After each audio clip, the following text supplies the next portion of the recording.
નમસ્કાર દર્શક મિત્રો, @ગુજરાતમાં આપનું સ્વાગત છે।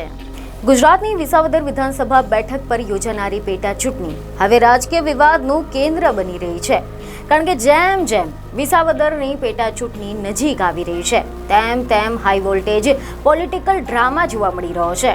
જી હા, ભાજપ અને આમ આદમી પાર્ટી હાલમાં તો આર પારના મૂડમાં જોવા મળી રહી છે, જેમાં પણ ખાસ કરીને તો આમ આદમી પાર્ટીના ઉમેદવાર ગોપાલ ઇટાલિયાએ અને અગાઉ તો ભાજપના ઉમેદવાર કિરીટ પટેલની સામે સહકારી બેંક ક્ષેત્રમાં કરોડોનો કૌભાંડ કર્યો હોવાનો આક્ષેપ લગાવ્યો હતો, જેની સામે કિરીટ પટેલે આ તમામ આરોપોને નકારી કાઢ્યા હતા। પરંતુ હવે તો ગોપાલ ઇટાલિયાએ આ સમગ્ર કૌભાંડના મામલે સોશિયલ મીડિયા પર પુરાવા પણ રજૂ કર્યા છે। હવે જો આપણે આના વિશે ડિટેલમાં વાત કરીએ તો ખબર એવી મળી રહી છે કે હાલમાં તો વિસાવદર વિધાનસભાની પેટા ચૂંટણીનો જંગ ચરમસીમાએ જોવા મળી રહ્યો છે। આમ તો આ બેઠક ખેડૂતોનો ગઢ કહેવાય છે, જેથી તમામ રાજકીય પક્ષો ખેડૂત મતદારોને રીઝવવા માટે સામા ઉમેદવાર સામે આક્ષેપ પ્રત્યાક્ષેપ કરતા જોવા મળી રહ્યા છે।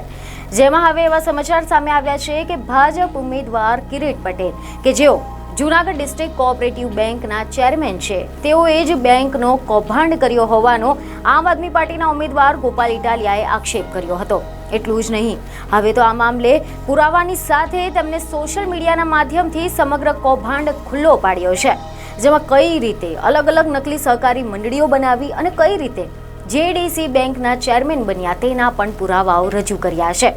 અને આ બધું જ જોતા એવું લાગી રહ્યું છે કે વિસાવદરમાં આ ચૂંટણી જંગ અત્યારે મેદાને જંગમાં પરિવર્તિત થઈ રહ્યો હોય।